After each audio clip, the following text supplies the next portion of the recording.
They're great, and I love them. Outrageous. Sex. A bunch of sex. You guys are bitches. I love you.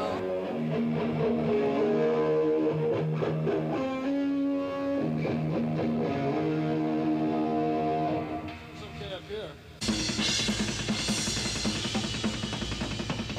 See if you can guess this one, man. Check this one.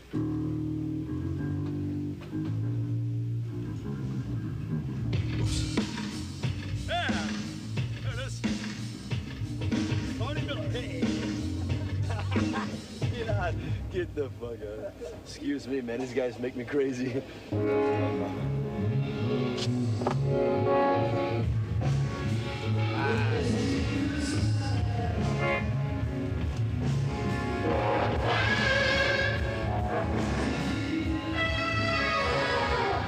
WASP was actually something that was a brainchild of both myself and Chris Holmes that didn't really come to pass until about almost 7 years after the fact. We had a band originally called Sister.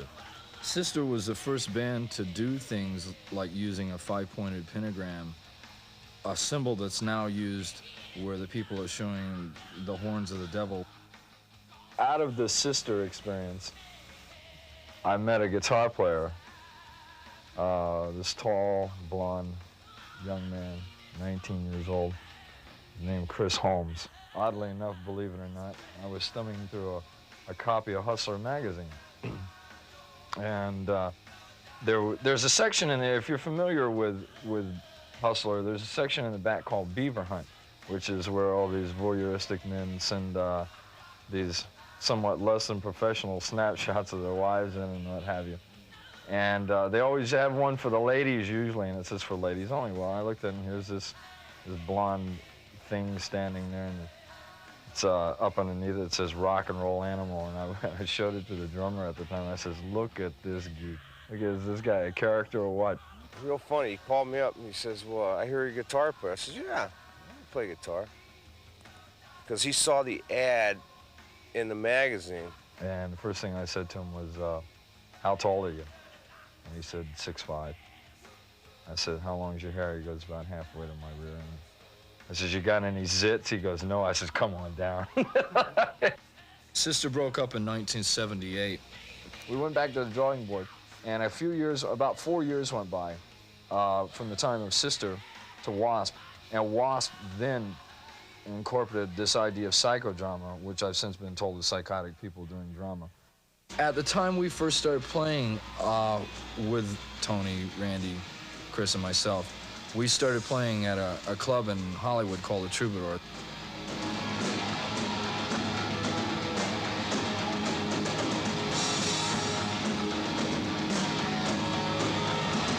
Somebody was asking me the other day how I got the idea for the song Animal. Said I hooked up a videotape in my bedroom, rolled it back, made it rhyme.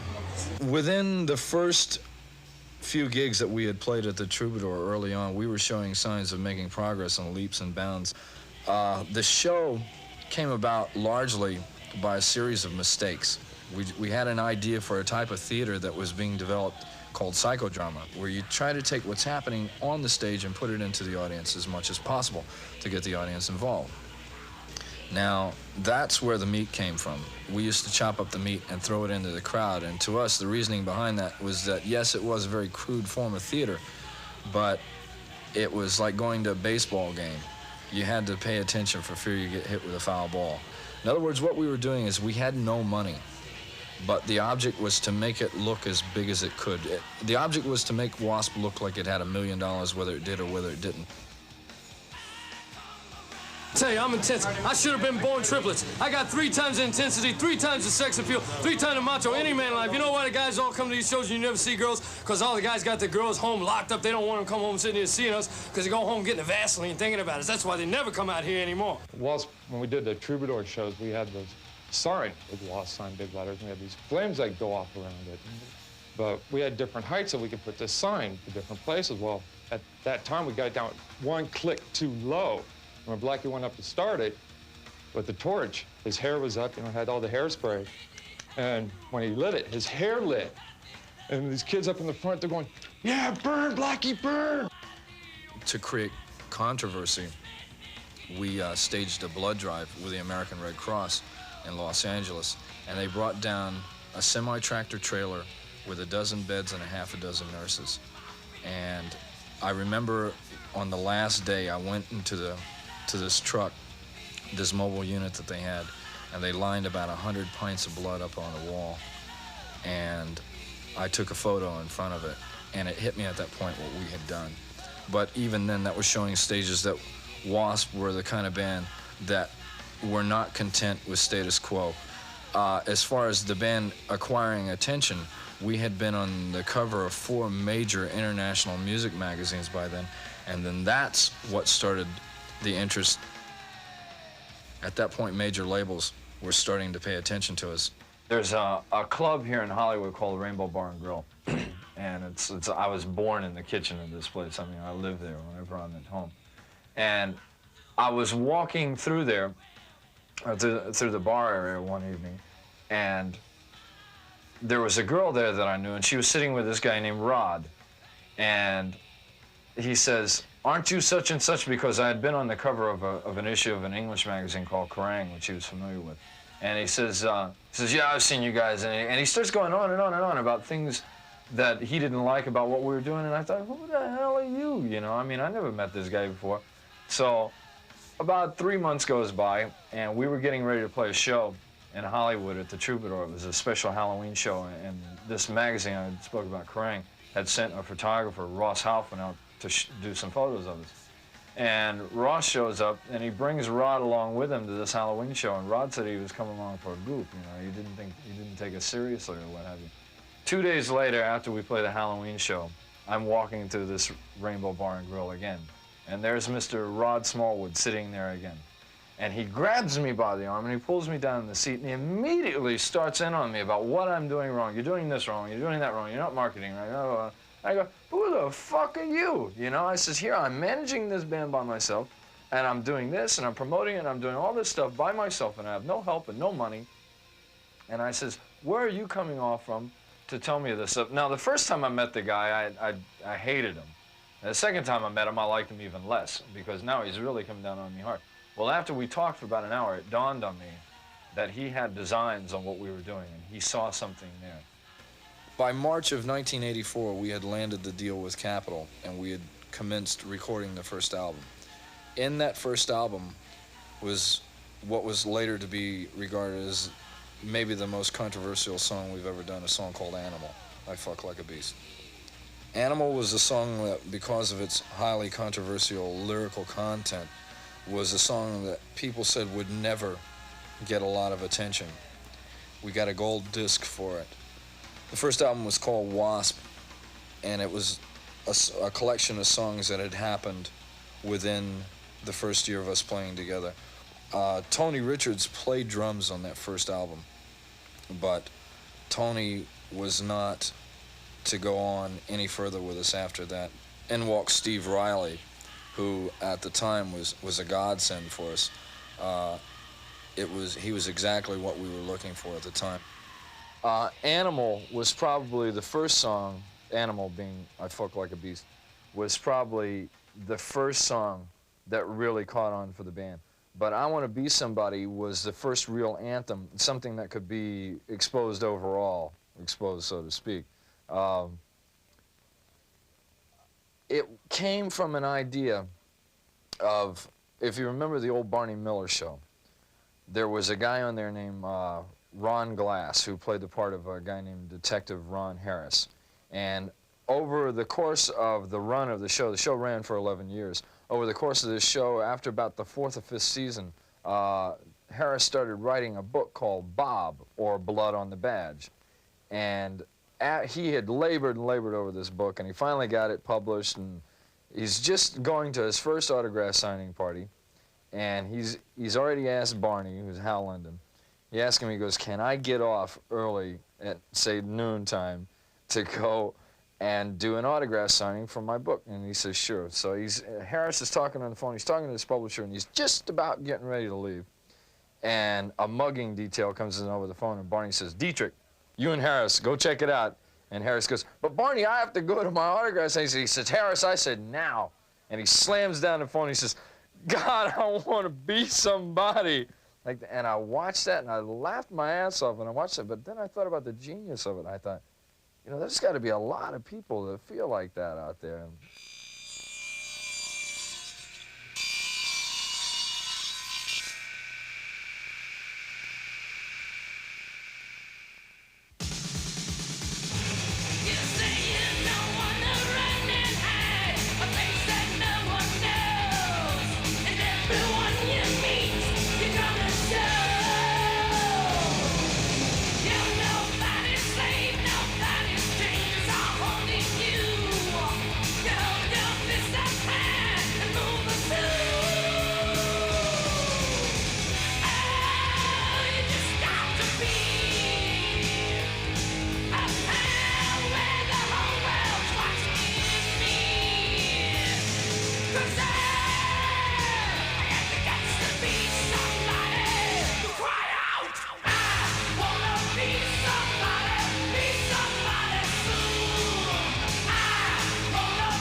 Hey, Love Machine, those chicks, wow. I had this chick next to me, right? Like we were filming, and this poor broad, she was religious. I was saying stuff to her and like she was cringing. Her eyes were red and stuff. And she was getting paid $300 a day, and she had to sit there and listen to my bullshit all day long for 3 days, and she was pissed off. I put it this way, I made $300 she got a day, I made it worth it. I made her work for her damn money. And she was okay looking. I hope she sees this.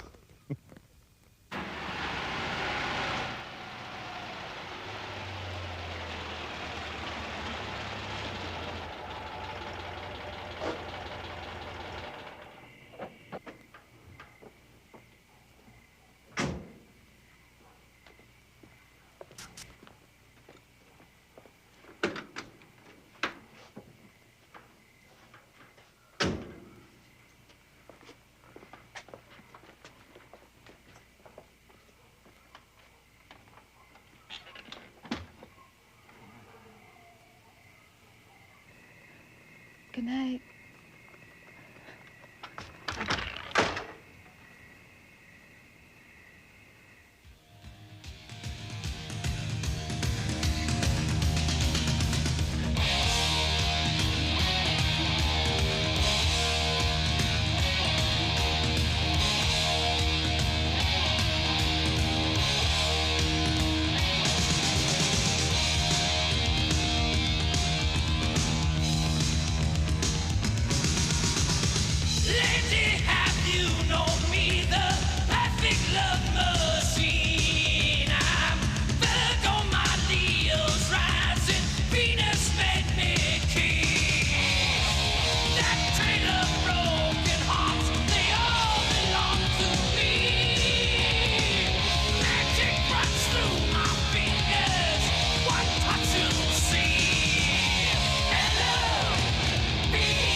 In September of 1984, we embarked on our first world tour, which took us to England, Europe, Japan, and then back to America. And we were gone for about 9 months the first time. We started on the UK leg of the tour, and that's where the Live at the Lyceum video came from. And that was a landmark video at that time because it shows people exactly what went on. But nevertheless, when you're doing a show like that is that visually intense, I think people are going to come out thinking they see things that never really happened, which is one of the beauties about rock and roll theater.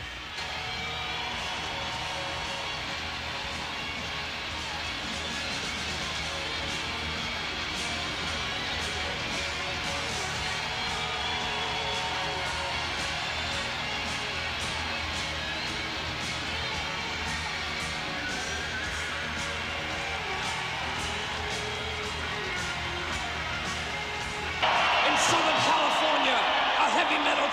thunders down the highway. He is the man that doesn't die. He is the outlaw that rides. He is the Hellion.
If you know what WASP means, fine, and if you don't, that's fine too. It was the kind of thing that was designed to give everyone something to expand on, to give them some food for thought, so to speak, you know, give them somewhere to go. In that sense, the name has worked perfectly for us. I don't really foresee, or I don't see myself, the connections with the occult or what have you, because to me, well, I studied the occult for 3 years, and I know exactly what that stuff is about. I don't study this stuff anymore because I've since determined that it's not for me. But for anyone to say that WASP is an occult or a satanic band or anything like that, personally speaking, I think that's a bunch of bullshit. After we finished the first world tour, we got ready to start our second album, which was called The Last Command.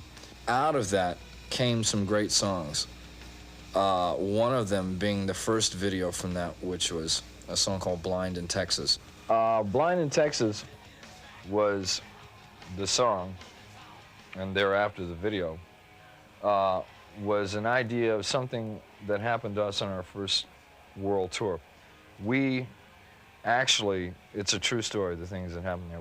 We had about 3 days off there, and we met a guy down there who owns a record store named Texas Tapes and Records in Houston, Texas. A fine young man by the name of Jeffrey Hammer.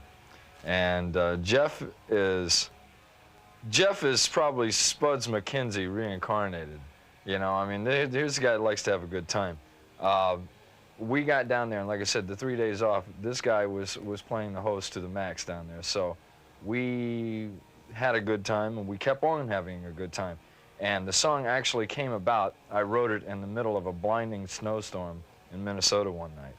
So it didn't actually, the event took place in Texas. The song was not written in Texas. It took, I guess, that long to recuperate after it was all over to try to figure out what was going on. After the song was recorded, we made our first video for the album Last Command out of it. And I would say largely, if you look around my house here and what have you, you'll see things that are direct influences of that video. I mean, here's a city boy coming from New York. You know, if somebody would have told me 10 years ago I'd be living, you know, here I am out here, the cowboy of Calabasas, the Ben Cartwright of rock and roll, I would have told him you were out of your mind. And I wouldn't have given it a second thought, but here I am today.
Texas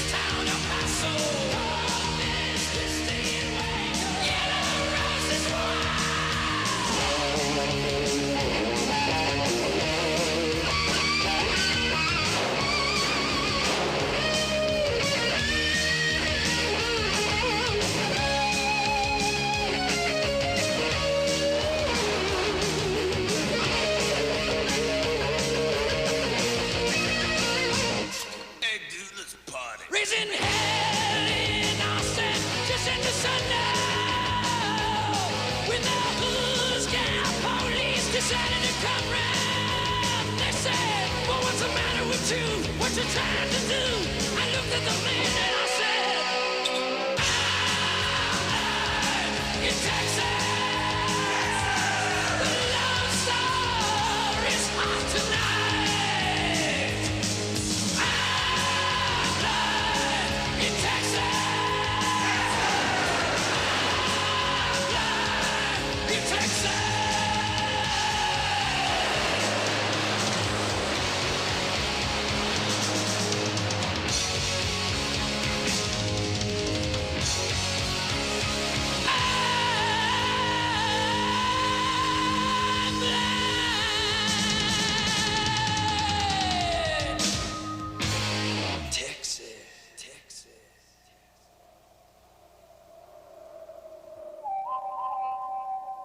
About a year and a half after the debut of our first album, we were commencing work of the second album called Last Command. And right about that time, there was this wonderful organization that cropped up called the PMRC. And the PMRC stands, theoretically, for the Parents Music Resource Center. It's, in effect, an organization which is now defunct as we speak. They're an evil organization in the sense that whenever you dictate to someone how to live their lives between now and 20 years ago, things should be left to the individual as to what they think they should or should not listen to. If you don't want to listen to what we're doing or you don't want to watch it, then don't buy it, don't go see it. But there's no reason in the world for anyone to try to put a label on it.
we were in Finland, so we're playing there, and we go off stage, you know, for this encore, and all the people are like, you know, asking us or screaming to come back on, right? All of a sudden, you know, we come back on, right? And Blackie's doing this, telling about the song. We had a song called Animal with I F like a beast, or, you know, F means fuck. I fuck like a beast. So, you know, I'm standing there, and there's no lights on. I can barely see anything. And all of a sudden, the next thing I can remember is I was looking at the ceiling, and my roadie drugged me off stage, and I was looking at my amp. And somebody had carried a rump roast about this big around, and it was like about 32, I'd say about 22 degrees outside. It was frozen. And this kid had thrown it up on stage and smacked me in the face. That's like getting hit with about a 50-pound rock. Bob, boom, and I was out. And they drugged me off stage. And next thing I can remember is just waking up. My roadie's shaking me. Go, Chris, get up, you gotta play. He just threw me back out on stage. Guitar was out of tune, everything. And I just went out and played the song, out of tune, laughing. I didn't care. The next day I had a big welt on my head. I looked like a cyclops. Couldn't see my eye.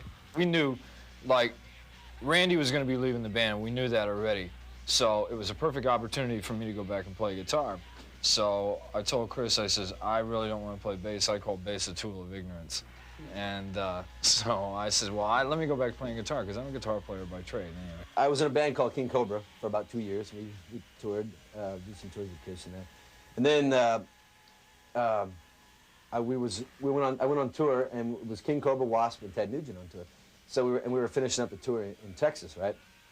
And I talked to Chris a little bit at that time, and became friends with him, but I didn't really know anything about at that time they were going to make a change in the band.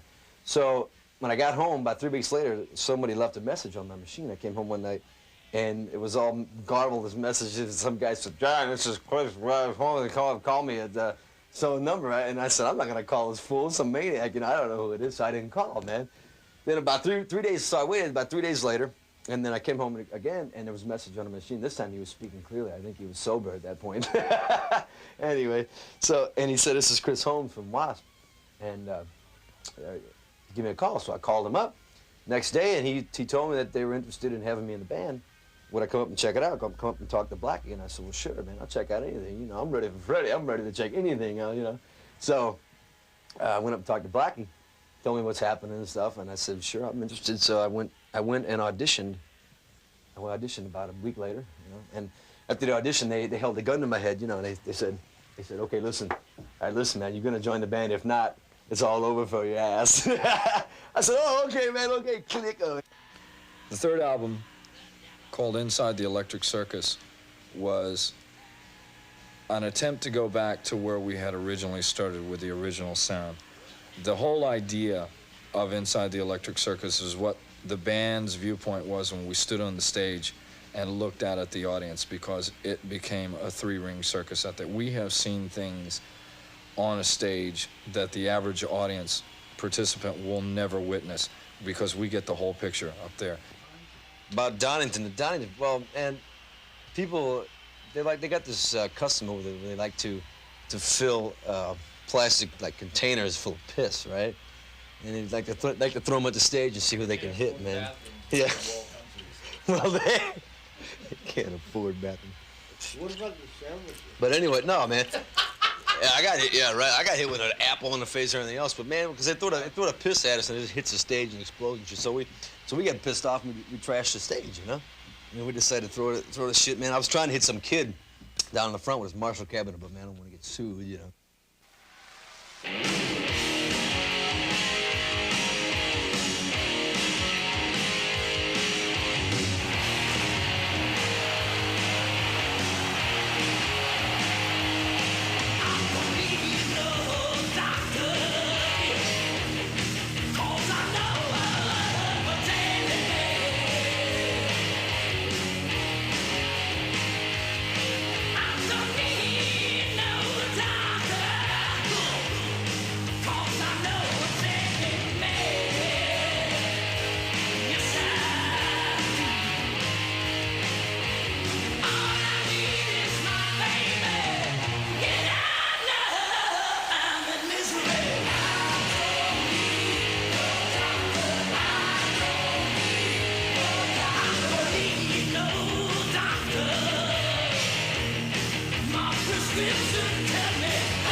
video was directed by David Mallet.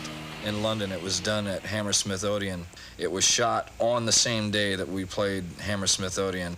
Later that night, when we played the actual show, we recorded for the BBC. And there were no overdubs on it or anything. Well, I had to go back to London a couple of days later after that, and I mixed it, and I was surprised at how good it really was. And I went back to the guys, and I says, I think we have something here. I think it's time to do what it is that we do best, which is a live performance. We were then looking for a video to come out of this, and we were approached with an idea for a movie for Ghoulies 2. We went and we looked at the footage, and we decided then at that point that Scream Until You Like It would be the perfect song to showcase an idea like this. To me, it's one of the better experiences that I've had, because the people that ran these creatures made them come to life when we were doing this video. And after it was done, in all honesty, to watch these little guys be put in the box left me with a strange feeling. You'll never know what to expect from the inside. Get your tickets now. Okay, all right. Really scary, mister. Come on in.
Which direction are you guys going now? How's the band coming? What's Pomona. happening next? That direction. We're going to Pomona. You went that away. Pacoima. Towards the That laundry? direction. We're going to be touring Los Angeles and the greater LA area in January. We're doing Pacoima, Torrance, Downey. Hawthorne, the Palos Verdes. Downey. It reminded me of a girl I went out with one time. She told me she wanted me to kiss her where it smelled funny, so I took her to Torrance. Yeah, dude. Right. We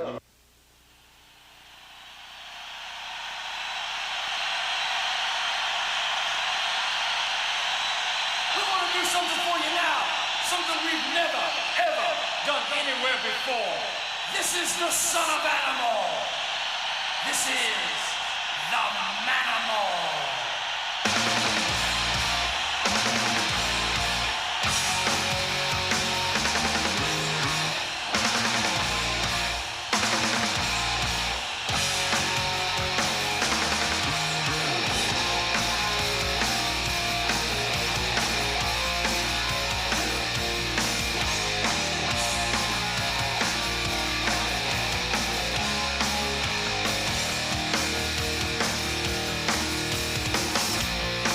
Tell you something. Ever since I was a little boy, I've had one thing on my mind: women. And I love everything about them. The way they look, the way they smell, the way they feel. Well, this is a story about obsession. Obsession in the purest sense. That's how I got the name, the Manimal.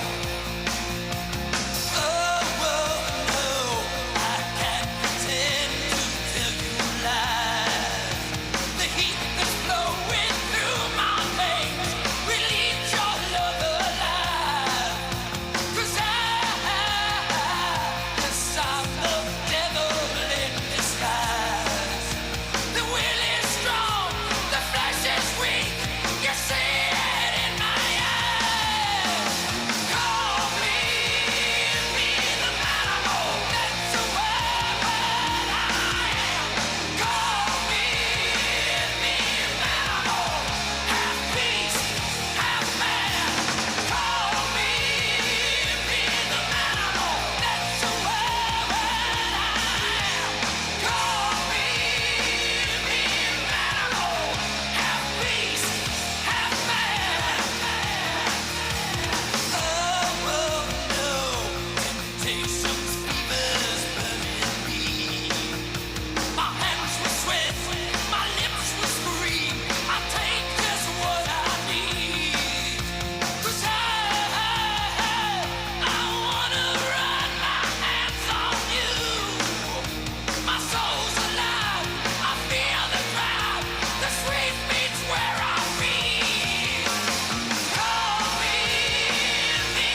This isn't the stuff we normally do for you guys that are buying this. This is what happens when you consume massive amounts of drugs and alcohol.